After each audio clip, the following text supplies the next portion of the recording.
it's the period of decadence and overindulgence that doesn't sit quite right with me and many other Christians.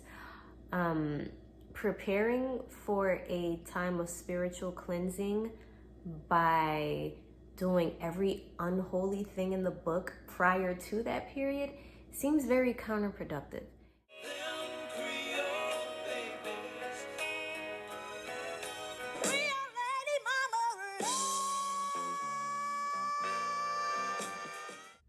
Hola mes amis, je suis moi, Creole de Marmalade, and welcome back to my channel. And if you are new, bienvenue. So for those who don't know me, I am a Louisiana Creole woman, and on this channel I discuss a lot of things about Creole culture and Louisiana in general. And so I know that one would naturally assume with Mardi Gras approaching that I would be discussing it and that I probably eagerly await Mardi Gras season every year. But I do not, because I don't celebrate Mardi Gras. And before I go any further, I just want to preface this by saying this is not to condemn those who do celebrate Mardi Gras. Most of us in Louisiana, or at least in Southern Louisiana, do celebrate it. So this is not to condemn anyone else. We all have free will. We're free to do as we please. But I personally just do not celebrate it. And I'm not here to condemn nor convince. I'm just here to offer my perspective and share why I don't. So I'm sure most of you guys are already aware of what Mardi Gras even is. And the words Mardi Gras literally translate to Fat Tuesday in French, because Mardi Gras always falls on a Tuesday. And even though it falls on this one day, it's a season, a few weeks long season of celebrations, parades, balls, and such that lead up to the day of Mardi Gras. And during this season, this is a time of decadence and indulgence. And this goes on through Mardi Gras, and then on Ash Wednesday, the day after Mardi Gras, is when Lent begins. So people go through this period of just like uber indulgence, because they know that once Lent begins, the day after Mardi Gras, this is where they're gonna have to give up something or give up a few things. This is a season of fasting, prayer, almsgiving, and it's a 40-day period that goes all the way through Holy Thursday before Easter. And they do this fasting in preparation for Easter, aka Resurrection Day, in order to be, I don't know, I guess cleansed and prepared to celebrate the resurrection of our Lord Jesus Christ. Now, all this sounds just fine and dandy on the surface, but it's the period of decadence and overindulgence that doesn't sit quite right with me and many other Christians. Preparing for a time of spiritual cleansing by doing every unholy thing in the book prior to that period seems very counterproductive. It's almost like saying, okay, well, I'm going to go to church on Sunday, so on Saturday, I'm going to get all the sinning out of my system and do every hedonistic thing I can think of to make up for the fact that Sunday's going to be so bland and boring. And one can say, well, just keep your Mardi Gras celebration family-friendly, rated G. And that can definitely be debated. But for me personally, for something that was originally meant for such debauchery and over time has only become even more so sin-filled, I don't really see the purpose in participating. At best, it's just an extremely secular activity. You can go like outside of New Orleans to like the smaller outskirts, Metairie or Kenner or whatever, but the smaller parades, and it's not gonna be as bad as, you know, in the city where all the tourists and the bulk of the people are at. It's not gonna be as bad, but there's still elements to every Mardi Gras parade, and I'll get to later in the video, that I just don't agree with. What Mardi Gras consists of, no matter what the parade is, no matter where it is, there's certain elements of it I just don't agree with. But at best, it's just an extremely secular activity, and at worst, if you're in the heart of it all, it's like walking around in Sodom and Gomorrah. You got women walking around literally showing their breasts for beads. This isn't just like a stereotype on TV. They really do that with families out there, with children out there. There's people, especially the tourists, walking around half naked in crazy costumes, women and men. It's deplorable. Public drunkenness, drugs being sold openly, kind of like my other video where I was describing Bourbon Street. It's all that same stuff where people are just out buck wild in public. People are, like I said, publicly drunk, aggressive, I mean, there's an element of crime. I mean, New Orleans in general is just not the safest city, and that element is always going to be there when you have massive crowds of people. And then you have fights break out. So, like, if I'm at a parade and someone, because on the floats, oftentimes they'll kind of signal out who they want to give something to for the bigger prizes. So, if someone's like pointing at me and giving me eye contact, like they want to give me this teddy bear or coconut or whatever it may be, and I go to reach for it, someone else, and this happens all the time, can reach in and snatch it before I even get my hands on it. And a lot of times fights break out because of this, because it's like, you know, that was meant for me, and the two people will end up fighting. And this is very common practice. So it's chaotic. It's too many people. It's a crowd. When there's too many people in general, I don't know. And then you include drinking and free stuff and what have you. And it's I don't know. It's not the best environment, especially if we're taking small children out too. And this is a family thing. Even with all the stuff that goes on, people take their families, their children, their small children out to these events. Children have gotten rolled over by floats because the parents are partying, the parents are drunk, people aren't paying attention, and people can get aggressive and kind of push each other out the way to get to the float, to get to the stuff. And children have been pushed and have fallen in front of floats. So it's just too chaotic. It's too much. And then what I was saying a second ago, the part of Mardi Gras that I don't like that exists at every parade, no matter where it is the fact that you are standing there begging another human being to throw you useless trinkets and candies off of a float that typically has a mythical god or a false idol as the decor on that float. So it feels as though you're begging this idol for some food or some crumbs.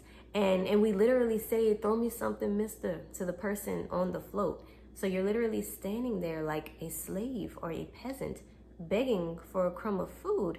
And that just doesn't feel right. Because a lot of these floats, like I say, they do have the decor.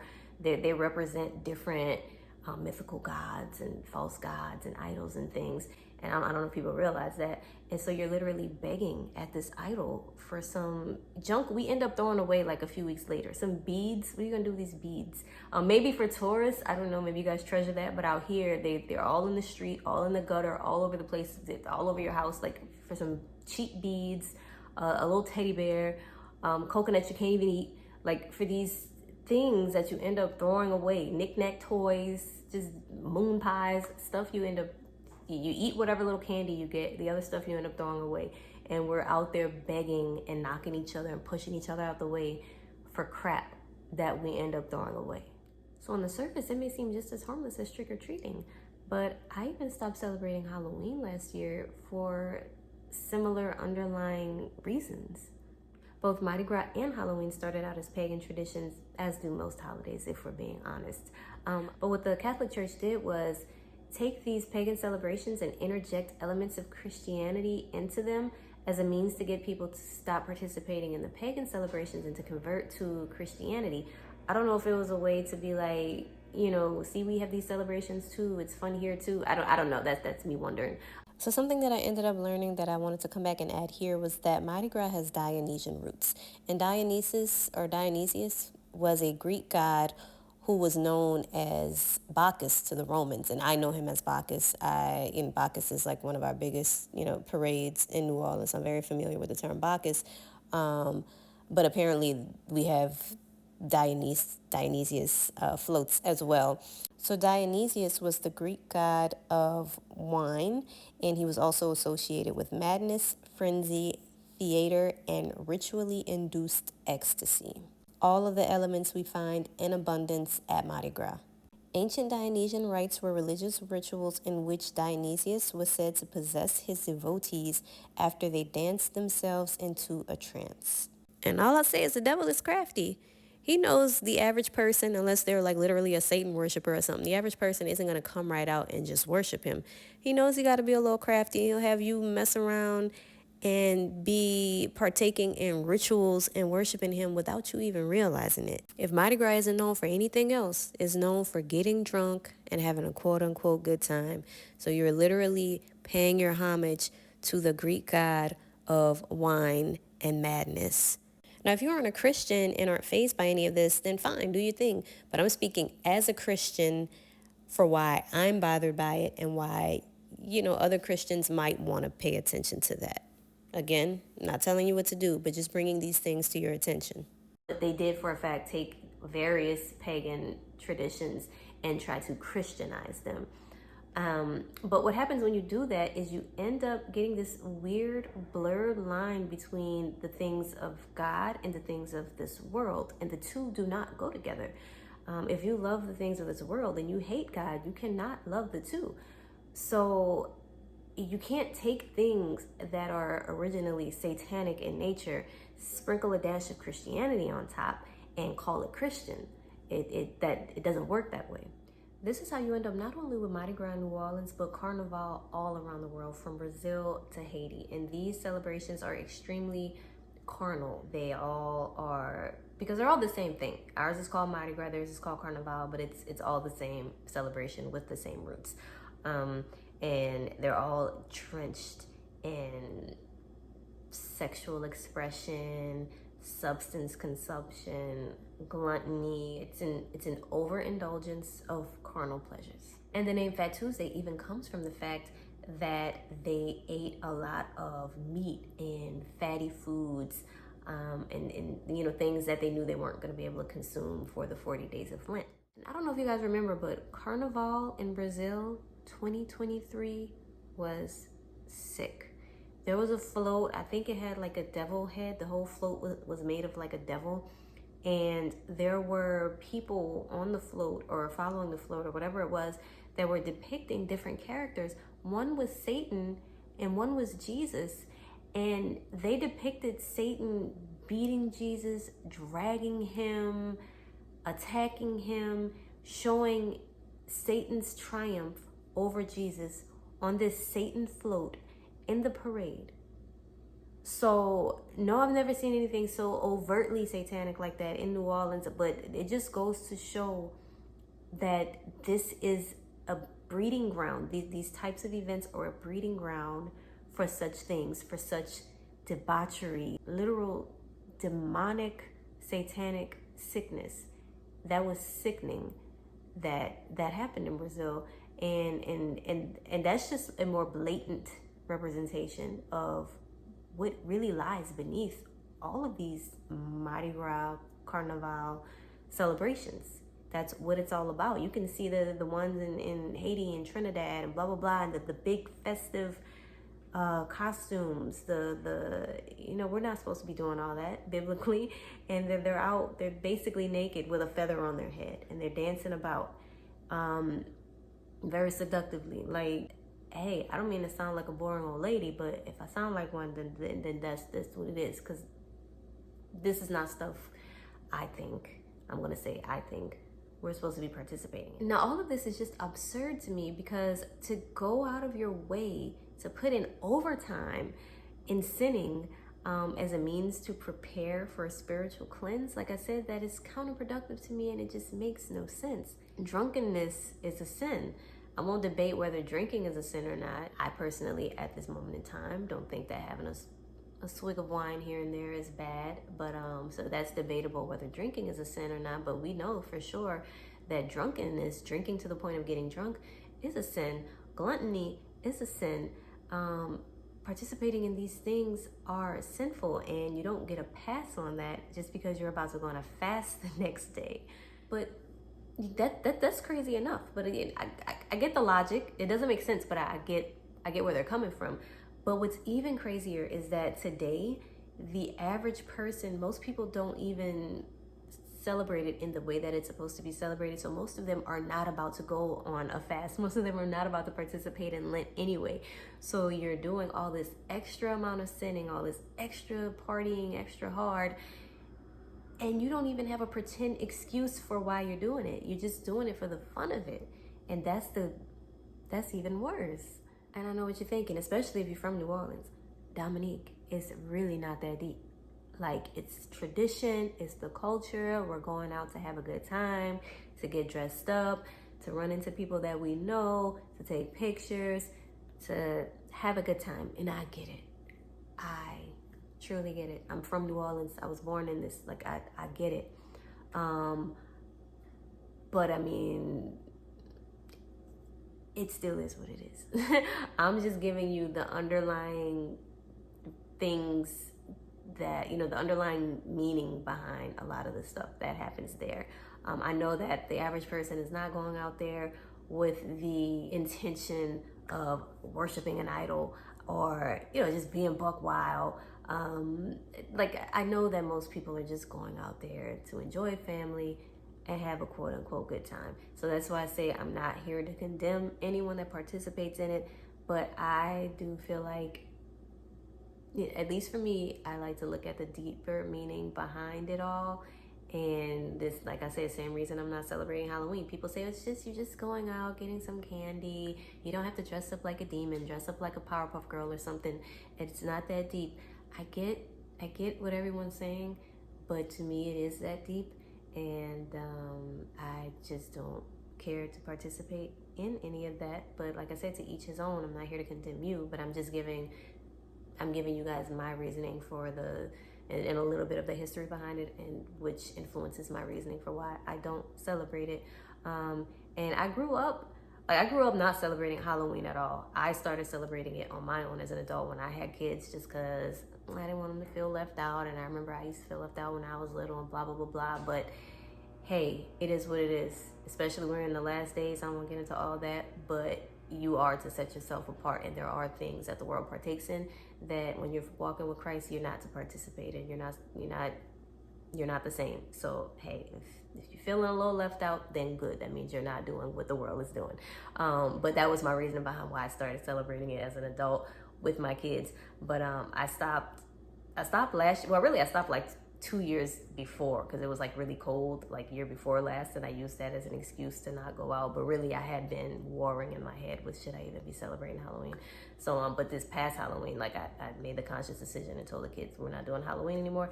And Mardi Gras, we sometimes celebrated growing up. My mom kind of came into her walk with God during my childhood, and so she pretty much knew that it wasn't something we should be celebrating. So it was kind of a, war within, back and forth type thing. So we might go 1 year, and then we might skip 2 or 3 years, and then we might go another. And so we never consistently celebrated Mardi Gras, but I have gone to Mardi Gras. We have gone here and there.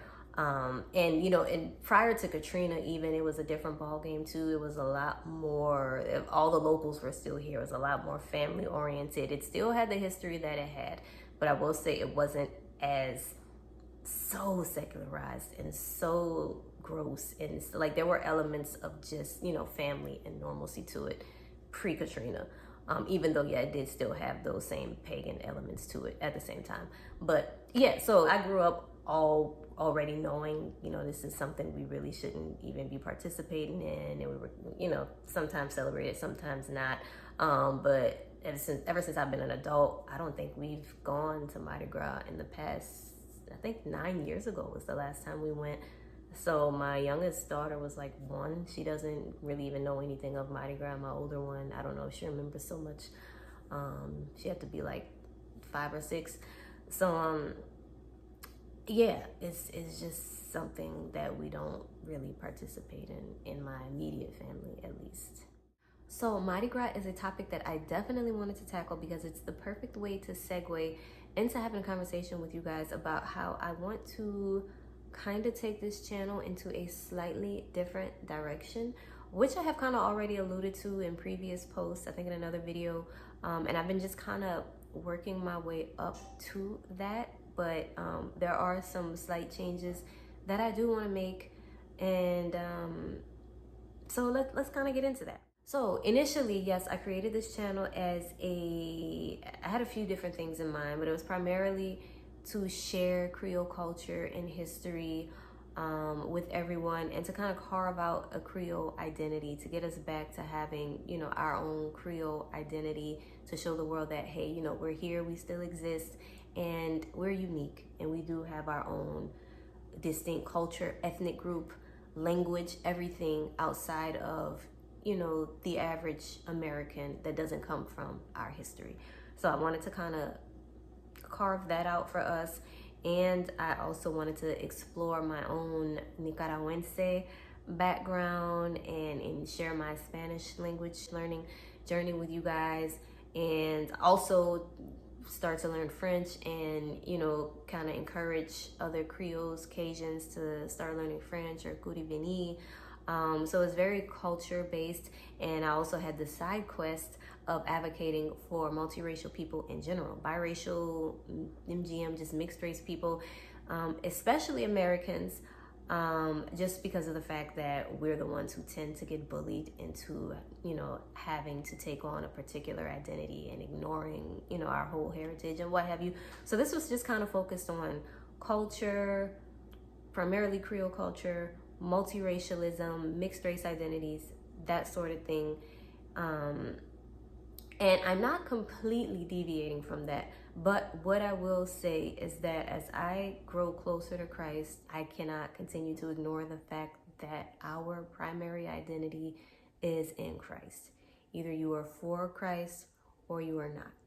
So my family, what Jesus said in the Bible, my family are those who are here with me serving God. That's where your primary identity is at. And that's what I have to cling to first. Now, there's nothing wrong with still appreciating your culture, your background, where you come from, loving it. I want to try to find a different word from pride, because I always say, you know, have pride in who you are. And yeah, but I want to find a different word for that, because, you know, God resists the prideful. So I don't mean pride as in I'm better than everybody else, we're the best, we're better than the rest. No, I just mean loving who you are, what you come from, and, you know, not feeling like, you know, oh, I wish I came from that group, or I wish I looked like those kind of people, or no, love your kind of people and who you are. So it really is just a self-love, a love of family, a love of what you come from and where you come from, but not to the point where we're accepting everything that comes with it as a cultural norm and saying, well, this is what my people do, this is what we do, and uplifting that and praising that when it goes against God. So love your culture and your background and your people. Love all cultures, first of all. But, you know, yeah, have a special love for yours, but not to the point where you're deviating away from God, because God is your first identity. Christ is your first identity. We have a culture in Christ. We have a history. There's church history. There's everything that happened in the Bible. That is our heritage and our history as well. That is our spiritual heritage. So I want to kind of lean into that and talk about that, because yes, this is a channel that's all about identity, and it's still going to be about identity, but it's going to put our identity in Christ on the forefront. And no, I'm not going to completely throw away the Creole thing. I'm Creole. I love being Creole. I love sharing that with you guys. So that's still going to be a part of it. But we're just going to delve into other things as well, outside of strictly, you know, our fleshly, what racial, ethnic composition, but, you know, our spiritual identity as well. Because what ends up happening a lot in spaces that, you know, lean so heavily into pride in your race or your ethnicity or whatever the case, we end up a lot of times turning that into an idol, turning that into our God, worshiping our heritage, which in turn ends up being worshiping ourselves or our ancestors. And that's not right. So like I said, there's nothing wrong with loving the culture that you come from, but there's a place for everything, and God comes first above all of that. So I don't want to continuously only talk about me and my people or you and your people, because I talk about other cultures too, but constantly talking about people and struggle and who won't let us be what and who's getting in the way of. It doesn't have to be all that. Focus on God, center God. Talk about the good parts of your culture, but center God. And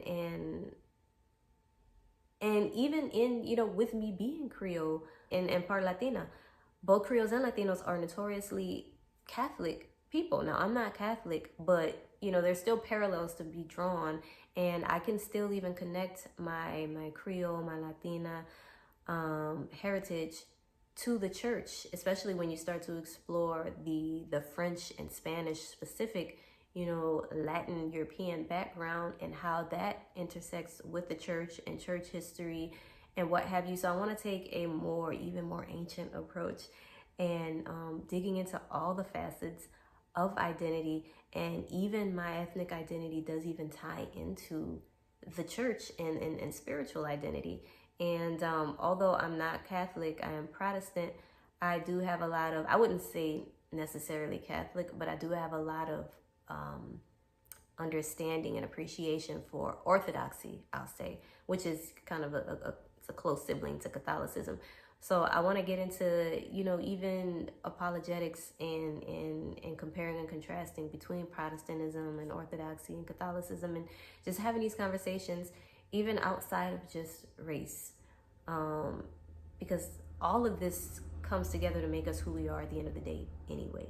And I also want to bridge the gap between Christians or more conservative or traditional type people and language learning. I know that sounds weird, but for some reason, like, I've dibbled and dabbled into different Discord groups and different groups of like culture-centered groups, as well as language learning groups. And these are always generally very liberal groups of people. So I'm always the only one there with my own, you know, with my views. And I end up just leaving, never really making friends, never really even talking. You know, I'll just kind of surf through and see what they're all talking about. And they're in there like going ham, going off. I remember I was in one Creole group, and there was I guess a Creole guy who was like a Republican, and they were all in there bashing him really bad. And I guess he like had to back up and not be in the group anymore. And I was like, why? I don't know what it is about language learning and liberalism. I'm like, are there no other Christians or conservative types who are interested in language learning? I can't be the only one. So I want to kind of create an environment for not only multiracial people and whatnot, but for just Christians who enjoy culture and language learning. Now, I can understand why there's not as many Christians in like the whole cultural conversation, because like I said, culture can easily turn into something else. It can easily turn into you kind of making an idol and a god out of that and fixating on that. So I can kind of understand that. But language learning, I don't understand, because the more languages you speak, that's just the more people you can talk to about God, the more people you can reach out to, the more friends you can make, the more like, I don't really understand the disconnect there, but I would like to try to create a bridge and a connect for people like myself, because I like interacting with other polyglots. I'm saying other, like I'm a polyglot, but I'm just a language learning enthusiast. But I like connecting with people who have those similar interests. But once we get outside of talking about languages, we tend to not agree on virtually anything else. So yeah, this is just me. This channel is my way of trying to pull together culture, language learning, church history, Christianity as a whole, all into one, and let's see what we can make of it. Let's see. I might be reaching, I might be stretching. I'm trying to make it all into one, but these are just all the things that I love and that I'm interested in. And I just want the channel to be filled with things that I'm passionate about. Otherwise, I can get, I can get burned out. I can get tired. I don't want to argue all the time. A lot of the mixed race conversation, the Creole conversation, turns into a lot of arguing and bickering and fighting for your life. Like, I don't want to do that all the time. And so, yeah, so the channel is open. I mean, the channel has always been open to anyone. It wasn't only for multiracial people or Creole people. It was for anyone who was interested in hearing our story. And it's still open to anyone, but I think it'll be a lot more, it'll pertain to and speak to people outside of only multiracial people at this point. Because at first, you know, even if you weren't multiracial, you might have been interested in hearing our story, but the stories was gonna focus on either being multiracial and or being Creole, which tends to overlap most of the time. But now I want it to be where, you know, even people who aren't necessarily Creole or multiracial, you can identify with the Christian talk and the church history talk, and I even want to get into a little bit of philosophy that doesn't contradict the Bible though, and dive into, you know, current events that affect Christians or multiracial people, and like I said, history. And so just kind of make this a Christian cultural hub, if you will.